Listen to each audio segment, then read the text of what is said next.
Aš buvo įdomu istorijų žmogus, kuris nuperka seną mašiną, sukiša ją 2 štuks ir tada į metalą priduoda. Ką aš čia, blėt, pirkau? Čia yra mano 1986 metų Mersas, kurį žiemą pirkau iš Lenkijos, labai daug tvarkiau ir įrodinėjau savo draugams, kad čia buvo protingas pirkinys. Dabar, kai emocijos yra atslūgusios, atsidariau savo telefoną, išlaidų sekimo programėlę, tam, kad tiesiog ištrinčiau Mersą, ir pamačiau skaičius. Didelius, mažus, čia jau perspektyvos klausimas, bet nusprendžiau padaryti tai, ką mes mėgstam labiausiai. Tai yra matyti, kaip kitas žmogus neprotingai leidžia savo pinigus. Tai visų pirma apžvelgsiu tikslius skaičius, kiek ir už kokį remontą aš sumokėjau. Tada galėsime paskaičiuoti, kiek man atsipirko investuoti 38 metų senumo mašiną ir papasakosiu, kodėl vis dėlto nusprendžiau parduoti savo Mersą.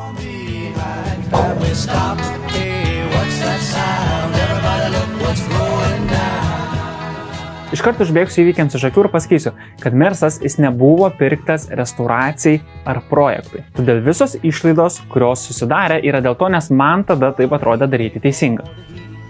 Pirmas dalykas, ką dariau atsivaręs Mersą Lietuvą, tai daviau į savo bičiuliui, kad jisai jį nuvežtų į Mažeikius su viriniu. Mersas turėjo 2 skyles po kapotu. Ir kadangi jau važiuoja kitą Lietuvos galą jų tvarkyti, papildomai jam į bagažinę sudėjau dar naują antifrizą, naują tepalą, tepalo filtrą, oro filtrą, stabdžių varlytę, valytuvą ir kitokių visokių smulkmenų, ką tas žmogus galėtų tuo pačiu jam ir sutvarkyti.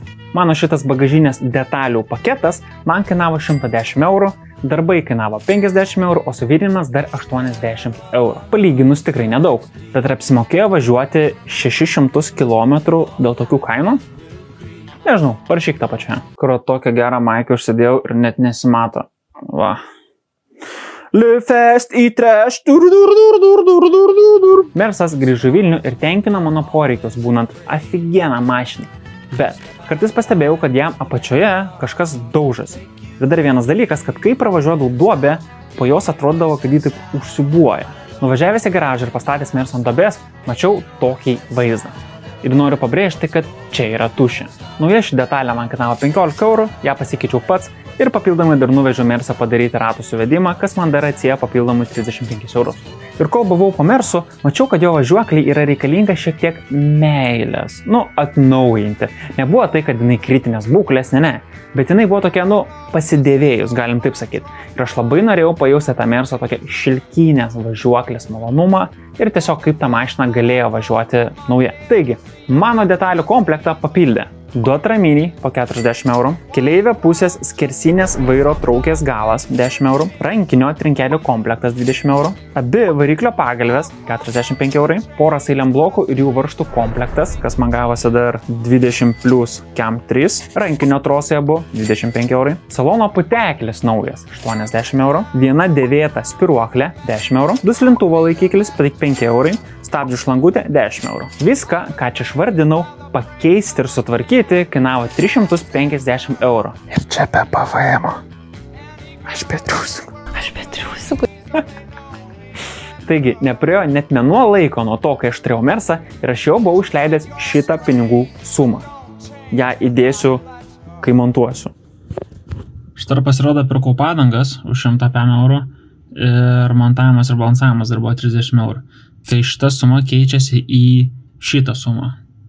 Tai va, grįžtame į video. Po tiek reikalų atėjo laikas Mersą užsiregistruoti ant savęs, nes iki tol važinėjau su lenkiškais numeriais, lenkiška registracija ir kaip tikras lenkas važiuodavau pirmojo juostoj 60, nes tiesiog daugiau įsigazuoti negalėjau. Bet kai norėjau, galėdavau aplenkti autobusus. Prieš registraciją man visi draugai sakė, kad neverta jo yra registruoti, nes už taršos mokestį sumokėsiu 300, 500, 400, žodžiu girdėjau visas sumas ir man žodžiu siūlė, kad važinėjau tiesiog su lenkiškais numeriais, lenkiška registracija ir nesukti savo galvos. Ar aš jų paklausiau? Žinoma, kad ne. Nuvažiavau į regitros ekspertizę, prieš tai užsiregistravęs internetu, sėdžiu tarp tų visų perikūpų, laikau savo bilietėlį ir kaip nėra mano skaičiaus, taip nėra mano skaičiaus. Galvau, papizdavau regitrą viešai, dabar jie sėdi per kameras, žiūri man ir žvengia visi, kad aš sėdžiu dabar iš jų kažkokių paslaugų tikiuosi. Tai taip sėdint nuo mano laiko praėjo 10 minučių, aš nežinau, ar jie vėlavo 10 minučių ar kas, Bet aš sėdžiu laukiu ir pro regitros pagrindinį vymą ateina regitros darbuotojas, toks senas vyriškis, pagauna visų žmonių žvilgsnį ir jisai ištraukia kažkokį lapuką ir garsiai perskaito mano pavardę. Aš aišku, iš pirmo karto neišgirdau, ar tikrai ten mano pavardė, bet mane įtikino tai, kad jisai antrą kartą dar garsiau perskaitė mano pavardę. Atsistojau ir kaip nusikaltęs mokinys einu pro tos perikūpus, visur mirtina tyla, link to dėdės, kuris tiesiog be žodžių man ranka pamoja, kad sekčiau jį ir išeina pro duris. Pasirodo, regitroje, norint praeiti techninę ekspertizę, yra atskiras garažas, kuris turi atskirus savo skaičiukus ir aš prie jo turėjau laukti, o ne bendrai eiliai prie visų perikūpų. Tai tarp tų skaičių pasirodo buvo ir mano skaičius ir senelis man tiesiog pasakė, įvaryk Mersą pirmą garažą ir ateik pas mane į kabinetą. Žinoma, iš karto tai ir padariau, padaviau jam dokumentus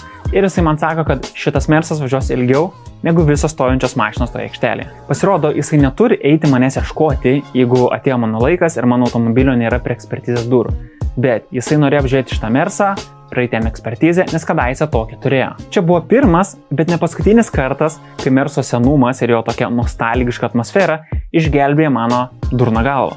Fotkindamas Mersą ekspertizį, jis man papasakojo savo Mersą, kokį jį turėjo, kokia buvo komplektacija, atsiminimu savo ir aš žinoma klausiau, nes man tai buvo nuoširdžiai įdomu. Po to jis man duoda ekspertizės dokumentus, registracijos lapelį, bilietėlį tokį, kurį reikia susimokėti kasoje ir surprise, kokia ten suma, ar 300, ar 500, ne, ten yra 80 eurų. Kai tikėjau sumokėti šimtais, sumokėjau tiek, kiek kainuoja 4 žmonėms Vilniaus senamiesty dienos pietus. Po to laiko jam jokių problemų nebuvo, o pavasarį jis dar gavo superinį poliravimą, tokį už 150 eurų. Taigi, jeigu būsit kažkada Panevėžy, užklysit, parašykit šitam žmogui ir kol kultūrinsite su kebabai su česnaku Panevėžio centre, jūsų mašina atjaunės bent jau 10 metų kaip minimum.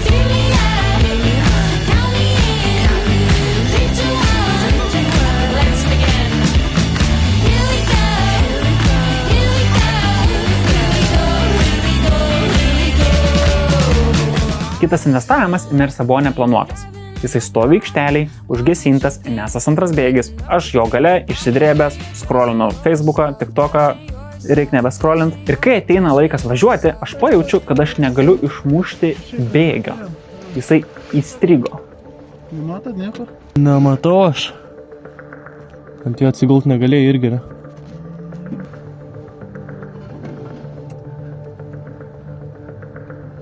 Galim iš šviesėje pusę pasižiūrėti. Kontento daugiau.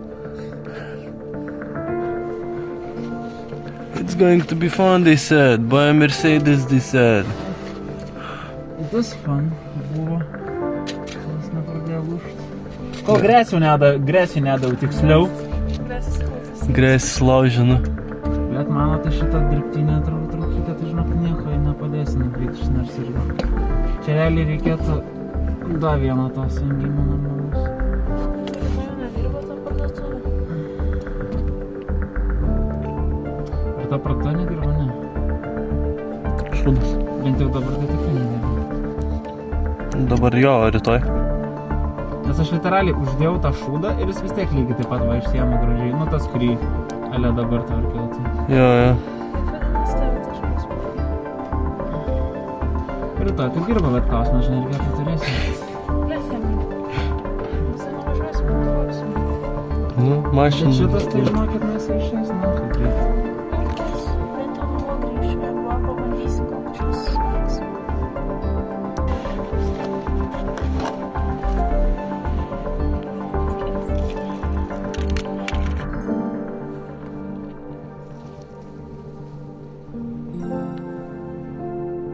Bandau aš jį atlaužt biškį. Tas padės. Dėl. Aha. Gal dar tarpinį?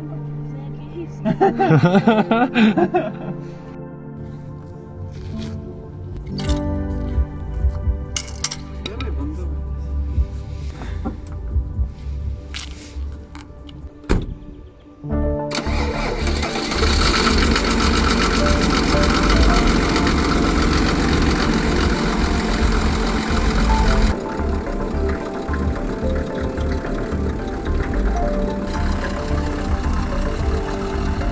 Kur tiksliai buvo problema, aš nežinau, bet iš Altaibės nusipirkau tokius bėgių šakučių fiksavimo tokį rinkinuką, kurį sudėjau Mersą nesenai, iš viso jo nebuvo ir problema nedingo. Iš pykčio ir nevilties pradėjau tampyti tą šakutes iš dugno, gulėdamas po mašiną ir kažkaip kink, atsimušė kažkas. Pažiūriu, visi bėgiai atsirado, viskas jungiasi, viskas zaimys.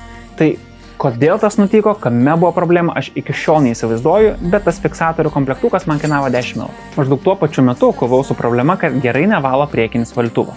Šį buvau pakeitęs nauju, tą patį valytuvą, neatsimenu kažkiek, bet ten porą eurų, bet papildomai reikėjo keisti valytuvo tokius tvirtinimo varžtus su tokiom gumom, kurios amortizuodavo tą valytuvą ir jos buvo visos išplyšusios. Tai aš jas pakeičiau, man tas kainavo 10 eurų, situacija pagerėjo, bet problemos nesutvarkė. O galų gale vienu momentu netgi teko ieškoti bagažinėje gesintuvo, bet apie tai grįšim biškį vėliau. Prieš pat vasarą apie gegužės mėnesį atsirado dar viena problema.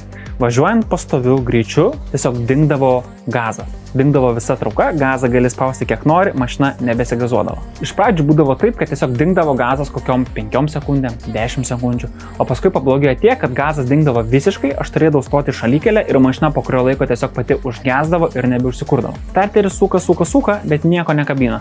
Also, aš žinau, kad pro purkštukus man leidžia kūrą, tai aš galvoju, kad tame yra problema, kad tiesiog gaunu pro tenai oro ir sistema kūrą užsivakumuoja. Taigi nupirkau purkštukų tarpines, geriausio gaminto už 20 eurų, nuvežiau Mersą į servizą Vilniuje ir jo nepriėmė. Sako, sorry, negalim remontuoti jūsų mašinas, nei per seną.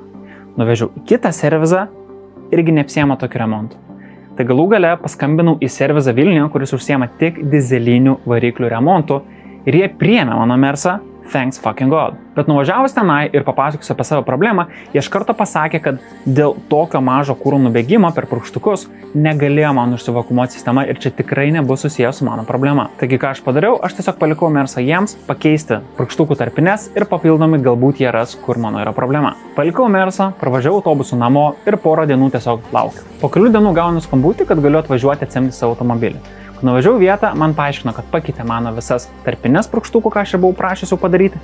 Taip pat pakeitė kūro bako alsuoklį, kuris buvo sugedęs ir dėl jo užsivakumuodavo po kurio laiko kūro sistema ir Mersas užgesdavo. Iš esmės, ką aš galėjau padaryti, kai jie man paskui pasakojo, tai atsukti kūro dangtelio kamštuką ir tada jis turėjo važiuoti no problem, nes tiesiog nebesudarydavo vakuumas, bet aš aišku to nežinojau. Papildomai pravalė kūro sistemą ir pakeitė porą kūro šlangučių, nes jos buvo jau tokios truknėjusios, kad sakė, neužilgo būtų pradėję varvėti. Už šį remontą aš sumokėjau 220 eurų. Ir kai išvažinėjau už servizo teritorijos, prie manęs pribėgo jų technikas, kuris ir tvarkė mano Mersą. Žinoma, jam ta mašina labai patiko, jis papasakojo savo Mersą ir taip pat sakė, kad Mersas yra išlaikytas super ir kad važiuos tikrai dar daug metų. Aišku, aš nuo to vaikščiau dideliu bibiru kaip kenguriuks, va taip po visą ha. Kai atėjo vasara, Merso teikiamais džiaugsmais aš dalinausi ir savo bičiuliu, kuris po kurio laiko man paskambino ir sako, o kaip tu gali su tokiais garsais važinėti? Ir aš toks, o ką tu turi omeny? Ir jisai sako, kad garsas toks, lyg tavo galinis tiltas būtų išplyšęs. O blėt, jisai parvažiavo, nu ir mes pradėjom žiūrėti, kur tas mano galinis tiltas pabėgo. Kad neišlaužtas tą ratą.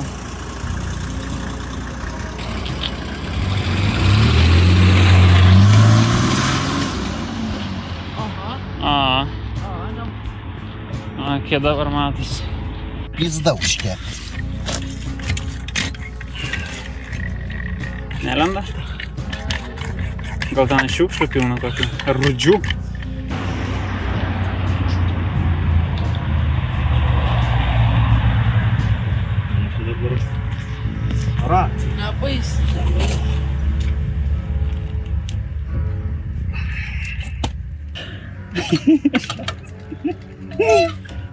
Da su Rūta prikolinam, kad sulaužysi.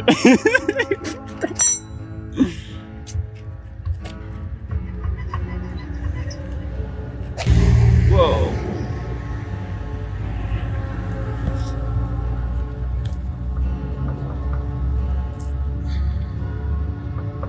O pusušis turi taip klibėt? Ratą pažiūrėsim, kaip atrodo be rato. Aha.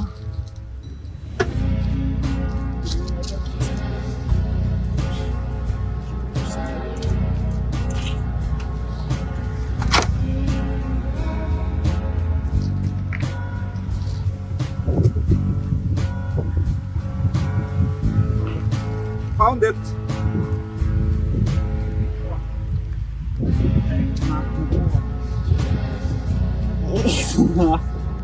Kaip pažinkim, to buvo galima tikėtis. O, Ir va, kas čia daužo. Ir va, kodėl užtenka. Aha, stabilininkas. Ejau. Būdamas kvailas ir drąsus, su tokia mašina dar važiavau iki Panevėžio 140 km ir pasikeičiu abu stabilizatorius, kas man kainavo dar papildomai 70 eurų. Bet mano kelionė iki Panevėžio nebuvo tokia jau nesaugi tik tai dėl to, kad man yra tiesiog nulūžęs stabilizatorius nuo rūdžių, o dėl to, kad lyjo labai stipriai lietus. Bet lietus iš esmės nebuvo problema. Problema buvo ta, kad mano valytuvui buvo labai sunku valyti tą lietų.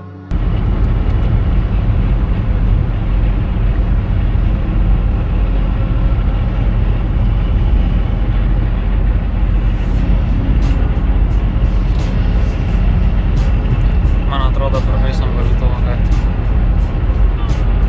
paleid. Bet nelyja.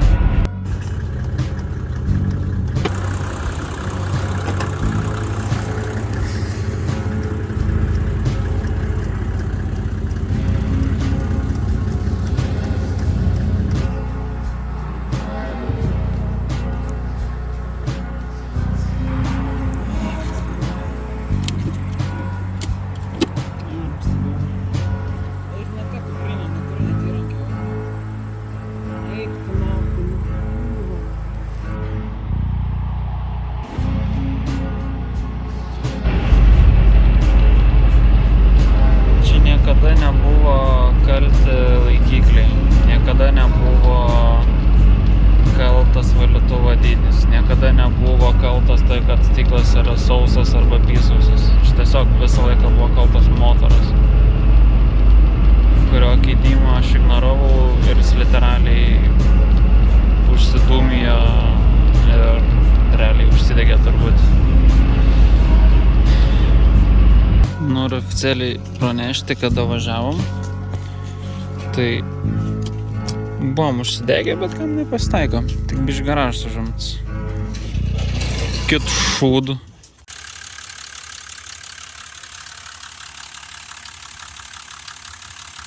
Nu tikrai idealu dabar, tikrai. Blet, galėjau iš karto šiek pakeisti.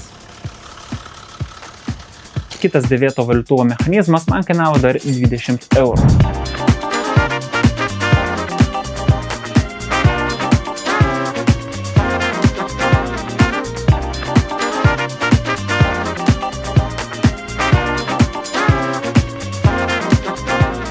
Taigi, pardavimas. Visų pirma, pradedam nuo pirkimo.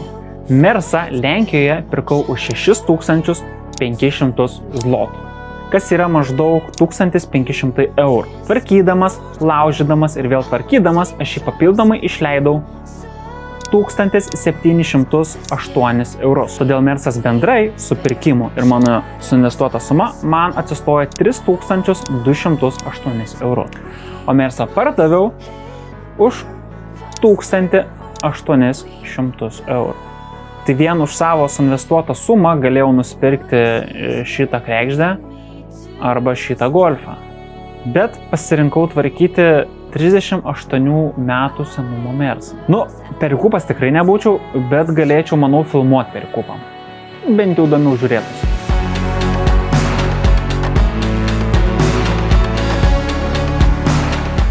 Taigi, investavęs tokią sumą į Mersą, aš nesigailiu. Į mašinas aš nežiūriu kaip į investiciją ir papliusinimą. Į mašinas aš žiūriu kaip į linksmą hobį, į kurį įeina googlinimas apie jas, domėjimas apie jų kultūrą, domėjimas visokiamis temomis.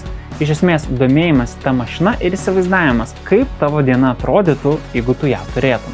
Jeigu, tarkim, žiūri kokias M3 kregždes, kurių, neįpirksi gyvenime.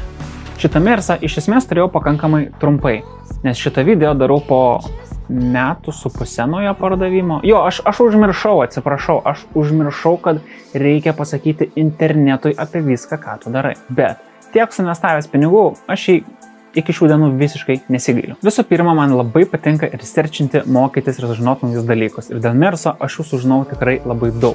Dar vienas dalykas, tai išmokau toleruoti senos mašinos kaprizus. Ir kadangi jau praėjo tiek laiko, šitas scenarijus yra metų senumo, tai aš netgi dabar kartais atsidarau skelbimus 124 metų Merso, universalų, 3 litrų dizelį, tik su turbo dabar, su turbo, su kondiške. Jau būtų visam laiku, o gal nebūtų visam laikui. Šiaip labai geras momentas yra tas, kad kai tu veži kitus žmonės su ta mašina, ypač kuriem yra virš 40 metų, jie yra taip nustebę, kaip jis gerai važiuoja ir ko pasakoje einam link temos, kaip dabar viskas blogai, visi gamintojai, seniau būdavo viskas super. Aišku, kas dar labai patiko, tai po darbo vakarai aikštelėje barako su draugais, tvarkai mersą, having a good time. Ir man tai būdavo faina prie to merso dirbti, su juo kažką veikti, kad aš net užmirždavau pasimti kamerą tiesiog. Kad ir kiek servizai užsiprašydavo už remontą, fakit, važiuojam. Kuo kokybiškiau, tuo man geriau. Va, mersui tau Vis dėlto, čia buvo 124 mersas su žaliu salonu, kuris kvepėjo nostalgija, žalia išorė ir žemę drebinančių 3 litrų dizelių. Šitų mašinų iš esmės nebėra. Ir jeigu mes patys jų netvarkysim, jų nebeliks iš viso. Taip, tai buvo man finansiškai minusas. Faktas. Ir aš iš karto žinojau, kad taip ir bus.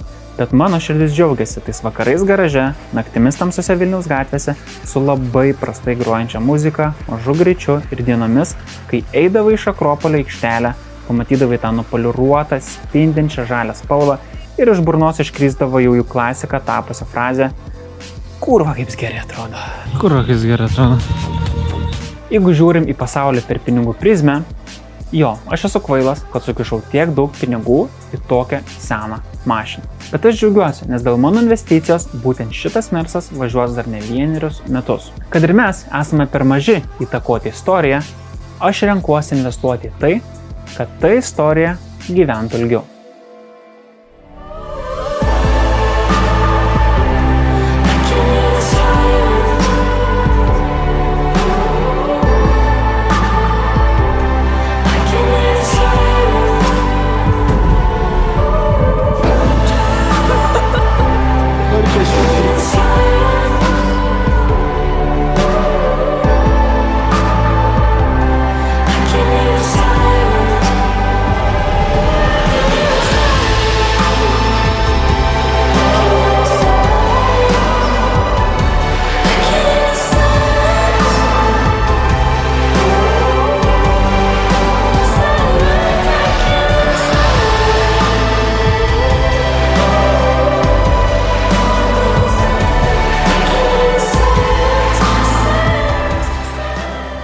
Супер.